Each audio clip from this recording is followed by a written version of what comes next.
did from 96 to 2003. That's the third strike. How much time did you get? 25 to life. And they don't give you no good time, good behavior, and all that. Do 85% of whatever they gave. I feel like my life on the line. Jungle in these streets, pick the beats on the line. Hustle to increase, put it all on the line. House, big spouse, family, freedom, walking yards on the line. Every day I wake, feel like my life on the line. Jungle in these streets, pick the beats on the line.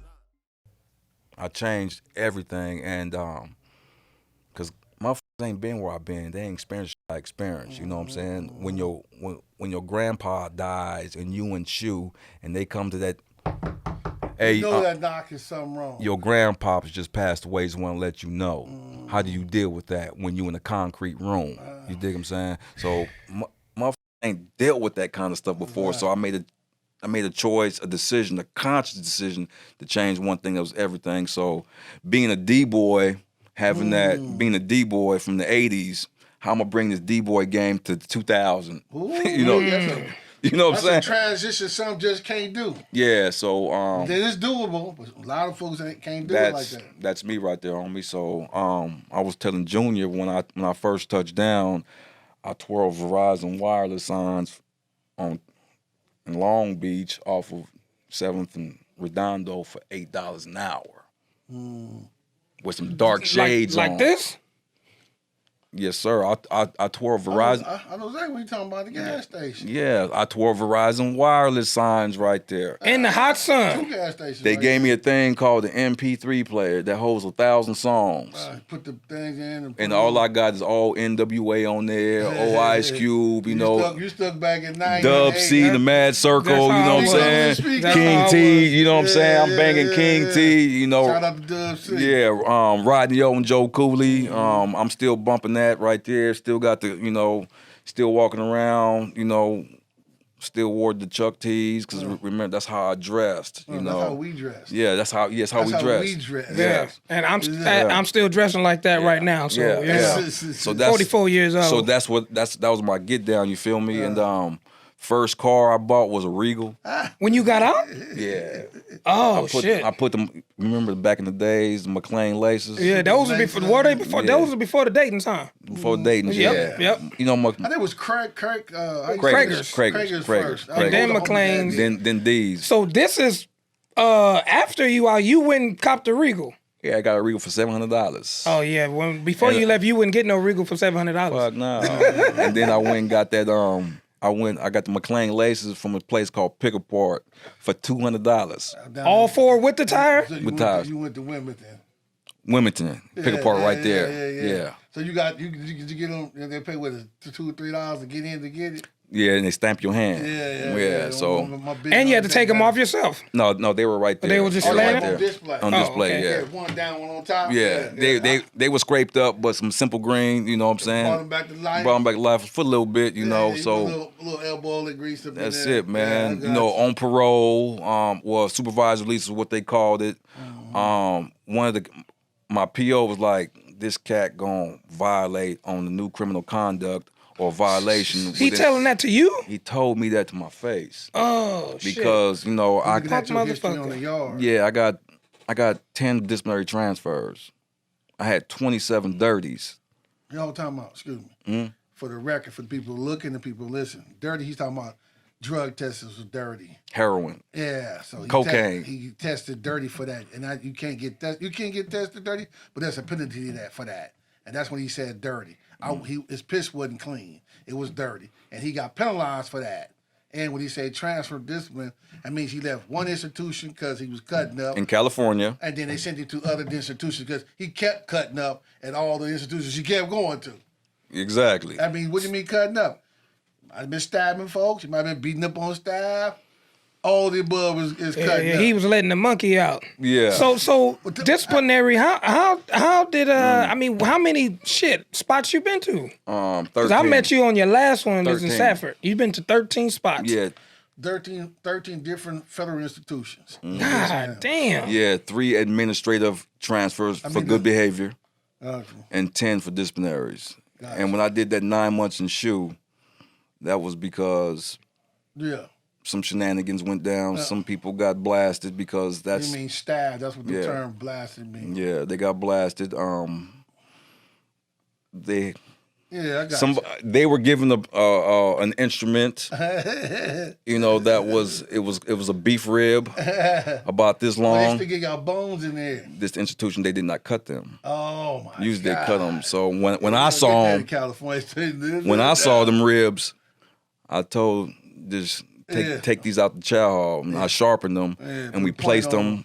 Put a hound on it. Yeah, Don't work, baby. yeah. Like, And, y'all had this. Y'all had like this. And you know what, man?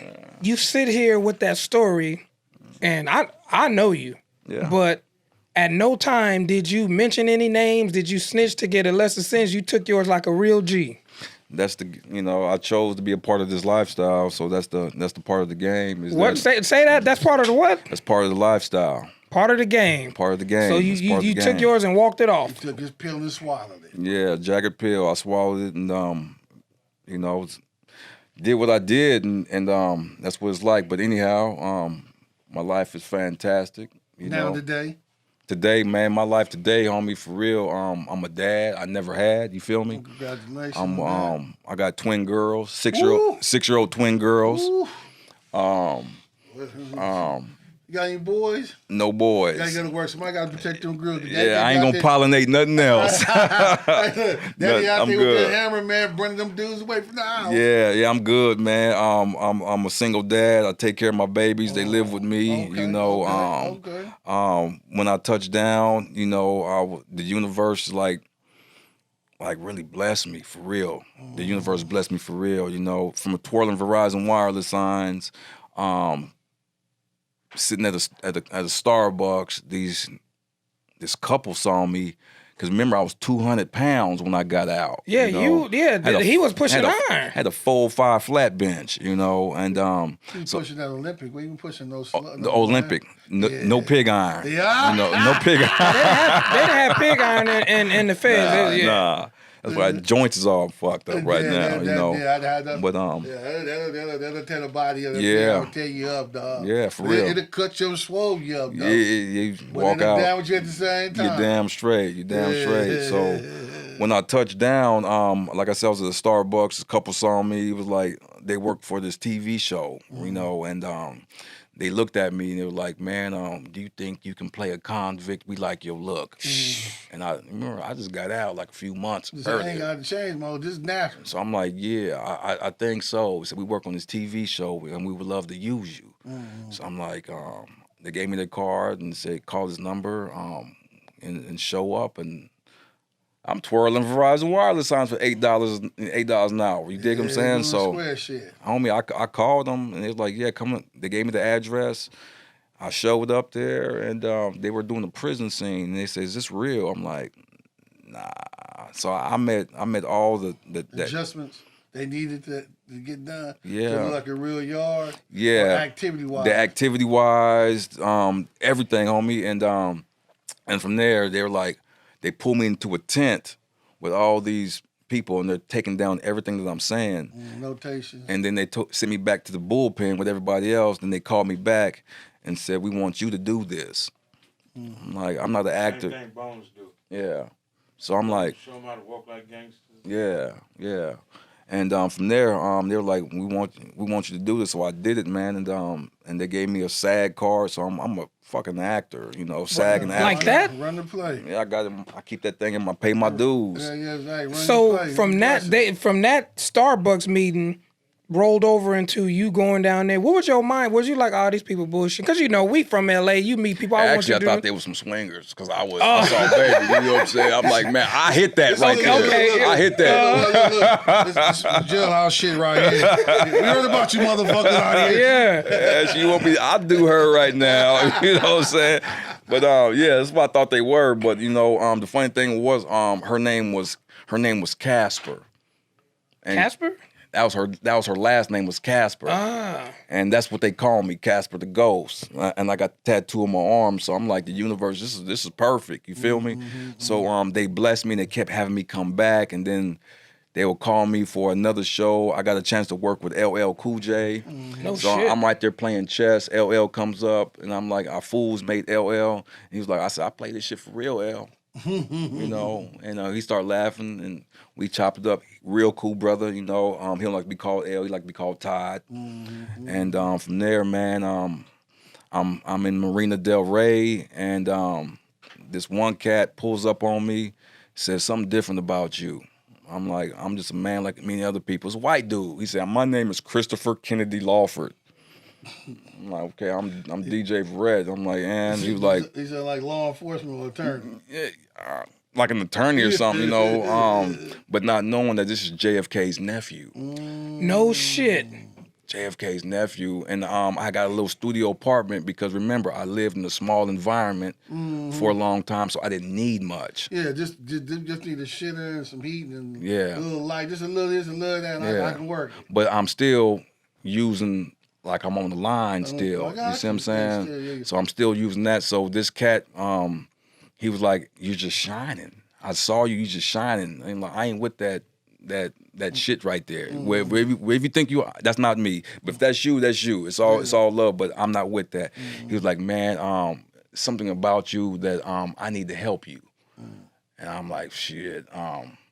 He said, "Man, I got to know him. Man, he's like JFK's my nephew. I met his uncle, Ted Kennedy, Patrick Kennedy."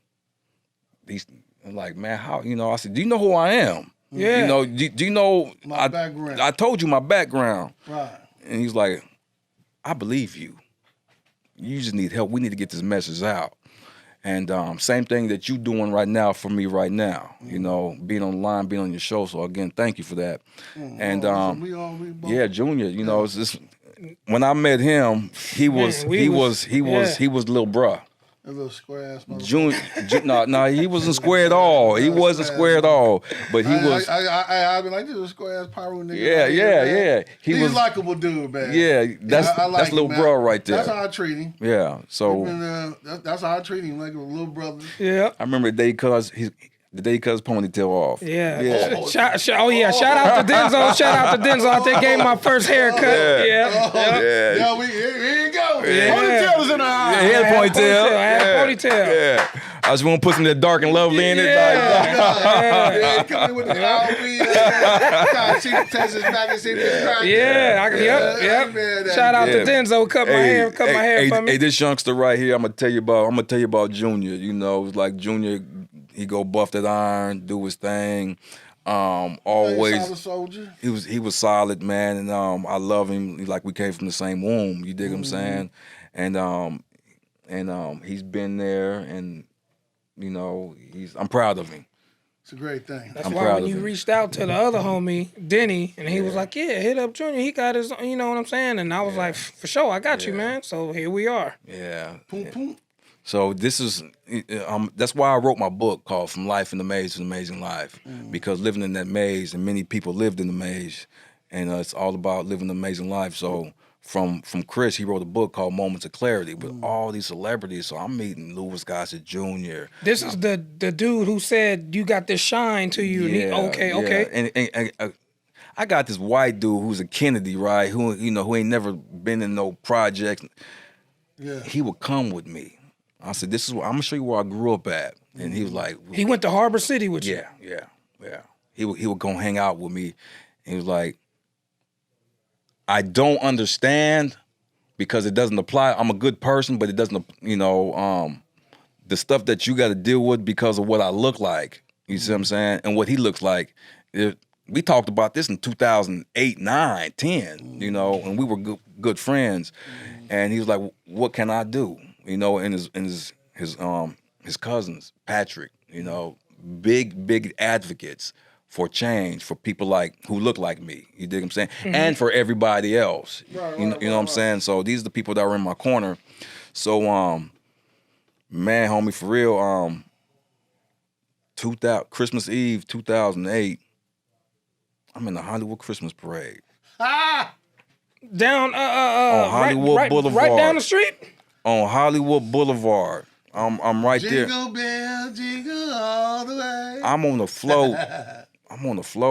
Oh yeah, you do. with my name on it, with big jumbotron, put in front of me and the actress Lorna Scott, and they say, DJ Verrett, what do you got working on? So I'm working on a book called Inside Job, From Life in the Maze to Amazing Life, and I'm working on some music, and everybody having a Happy New Year, right? My little flip phone that I had. Oh yeah, flip. Remember Singular Wireless? Yeah, that's now AT&T. AT&T. Yeah. My phone rang, and it was my PO because I had a curfew at 10 p.m. And said, "What are you doing?" I said, "I'm at a parade right now, but I'll be home by my 10 o'clock curfew." He's like, "Is that you on that damn white Cadillac on the floor?" I'm like, "Yeah." He said, "Come see me tomorrow." Now I'm backstage with David Carradine, you know, Actors. yeah, Kung Fu guy. yeah, Kung Fu guy, Sam Jackson, you know, and we just back there smoking cigarettes, chopping it up, drinking coffee. And he was like, "You a waste of my time." Well, the same judge that gave me that dub was the same judge that said, "You a waste of my time." I'm a 20. About 20 years later, just about. Yeah. And he said, "You're a waste of my time." And said, I have 4 years remaining on paper. Christmas Eve, they cut me loose. Discharge. Every day on the line. Every day on the line. Every day Digital Soapbox. Every day on the line. I remain every day on the line. Well, every day.